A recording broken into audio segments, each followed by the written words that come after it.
Okay, we're coming. This is our last question. So if you guys want to know, it's just for the panelists. It'll be 5 minutes to answer.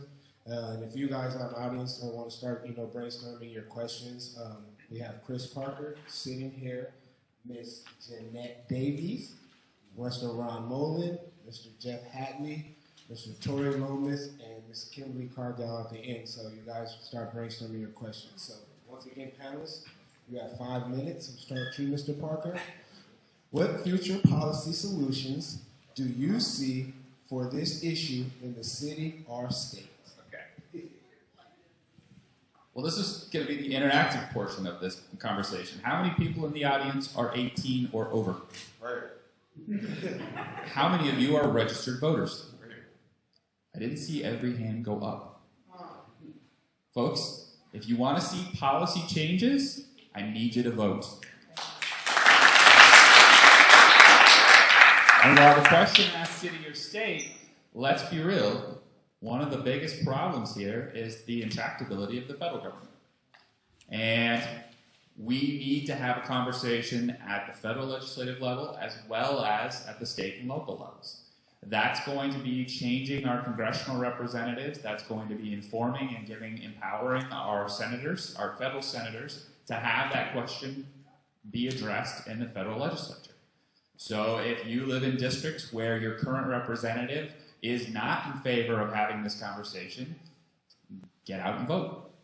Because that's how we're going to have the conversation up. So we're not seeing raids to marijuana dispensaries from the federal government that we have, medical cannabis dispensaries from the federal government that we have actually authorized in California.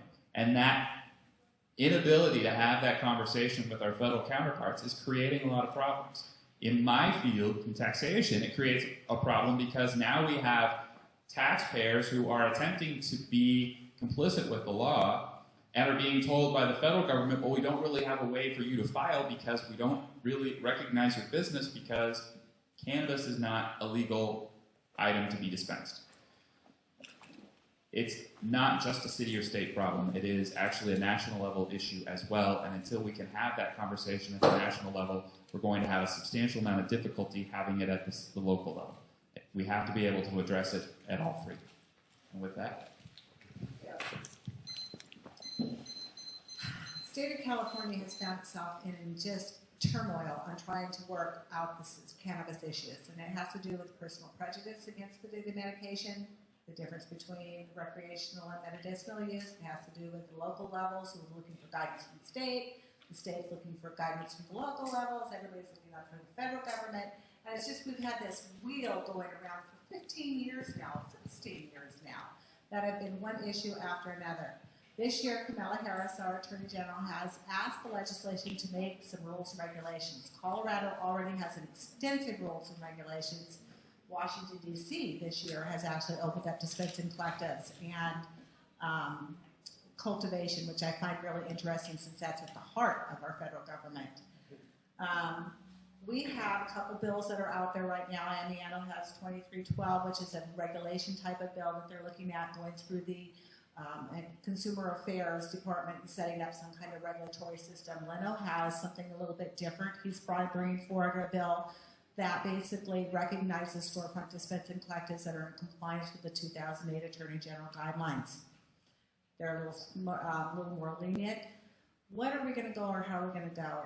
I'm not sure what the direction is going to be. However, cultivation is going to be a huge issue. It's going to be a huge issue all the way around. And what I would like to see happen is our Attorney General to give actually an amnesty so that we could register those that want to come forward and be able to cultivate their own medication, whether it be not for their own personal use, but for medicinal use. I would like to see some protections on the side of the state for our patients.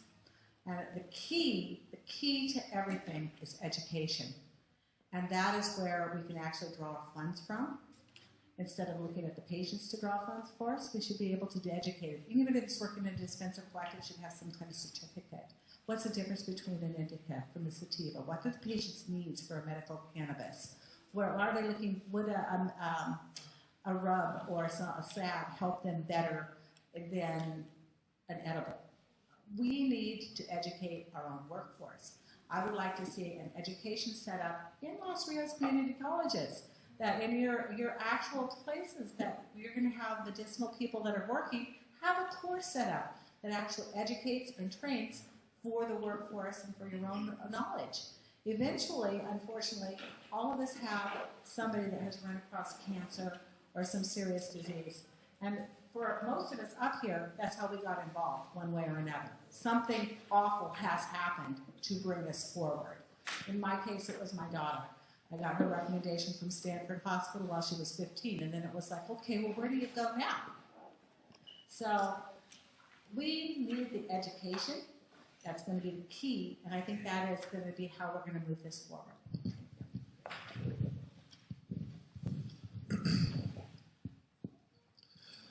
Okay, I have about 4 points. We do need state-level regulation so that dispensaries can behave in a way that's consistent with the rule. Right now, people are making up their own rules. Patients don't know what to do, where to go. They go one place and they're doing it a certain way. Then they go to another place and they all say it's the law, whether it's a stamp or testing or percents or whatever. We need a standardization. Standards and practices is what I would be more in favor of than any harsh regulations. To be taken serious as an industry. And then we also need to reschedule this medicine because it's currently scheduled Schedule 1, which is the worst possible schedule, and it's up there with heroin and other harsh drugs that it's nothing like. And rescheduling it could really clip the wings of the federal eagle, I think. Then we need to go to our President Obama, and we need to tell him that he needs to have Geithner or appoint someone or whoever, but somebody needs to make a federal guideline to allow us our 10th Amendment rights to vote a law into effect and give marijuana as medicine to the people. Right now, it's against the rules. Do not pass go. Do not collect $200. You're done once you run afoul of the feds. And that is a violation of our 10th Amendment rights. We're all believing that we're working under state law and that somehow we're going to end up in a federal prison. I think all of these hinge on one important thing, and that is changing the public perception. Public perception has been molded by social conditioning since the 1930s to create the typical stoner. Now, how many people in this room have ingested marijuana in the last 12 hours? Raise your hand. How many of you have had reefer madness? How many of you... How many have you ever seen someone have reefer madness? Have you ever heard of someone having reefer madness with the presence of no other drugs at all or alcohol? It does not exist. Yet it is a term that we all know because it was drilled into our heads by movies. Okay, and then it was put into our grandparents' heads, who put it into our parents' heads. My gym teacher told me I would grow breasts if I grew marijuana. He laughed as he did it, and as a kid, I thought, but he knew it was bullshit, but he was given curriculum, and he had to say that to us. We have been lied to about this for God knows what reason. So we've moved out of the cataphobic era of reefer madness, and we move into the Cheech and Chong phase, where we're all kind of thinking that we're all a bunch of Daves, not here, man, stoners, and we can't get activated, we can't get politically active. And to be honest, I think that's a small percentage of the medical cannabis community. A lot of us are artistic and passionate and very, very political, and we just need to get ourselves organized. So I think getting rid of the perceptions that there's something innately wrong with us and that we need to get people to accept us in spite of having something wrong with us, and in ourselves believing there's nothing wrong with us and there's nothing wrong with our choice in medicine, and then get others to believe that there's nothing wrong with our choice in medicine. We already, where are we at? 60% now in the nationwide vote on, polling on legalization. Well, what was it 10 years ago? What was it 15 years ago? So we all need to come out as medical cannabis users, let people know, normalize, and bring it into mainstream. And who knows, maybe we can save our local economies. We're high, we're here, get over it. Yeah.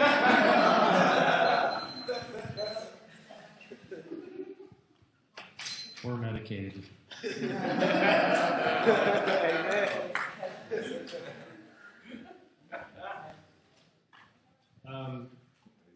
Okay, so until the federal government does change it to a Schedule 2, I think any business that does work in the medical marijuana industry is going to be susceptible for criticism and or raids or just, you know. Where were our legislators when the federal government came and cracked down of California? I mean, we voted them in. You know, they're here to protect our patients. You know, the patients' safe access to get their medicals, their meds. You know, and it's amazing. I don't know if anything can be done locally in state, but I would certainly like to see the feds change it to a Schedule 2. Just until then, we are all going to be, you know, looking over our shoulders to see if the feds are going to come in or not. I'm not a man of a lot of words, but I'm certainly here for the patients. I want to make sure that they have safe access for their medicines. Not only, you know, but clean and safe medicines for them to have. And this is really what it's all about, is just the patients. It's not about recreation. You know, the advertisers that were in this thing here with the scantily clad advertisements, I mean, there was so many. It just filled this thing up. It needs to be state regulated. It needs to be serious. It's not marijuana, pot, but the patients look at it as medical marijuana or medicine to them. And, I mean, it's really touching because I see veterans with PTSD that can't sleep at night. And I go to groups that we hand out free medicines for them. And we ask them questionnaires, 3-page questionnaires on what they use for their symptoms now. And this gentleman came back the next week after we'd given him some meds, and he slept for 4 hours straight. He hadn't done that in 6 or 7 years. Just 2 hours here, 2 hours there. The guy was almost in tears. I mean, I got goosebumps right now just thinking of the way medicine helped him. And there's so many patients, so many symptoms, so many afflictions out there that medical marijuana helps. And it's amazing. Owning a laboratory like I do, I end up having to educate people every day on the benefits of CBD and CBN, not just THC, okay, what everyone knows, but there are over 60 cannabinoids in medical marijuana, and I believe all of them have a benefit. Whether you juice it raw, or you vaporize it, or you smoke it, there are different ways that the medical marijuana reacts, and all those cannabinoids treat symptoms. I just really like to see the federal government get their act together and make it a Schedule 2. So, thank you very much.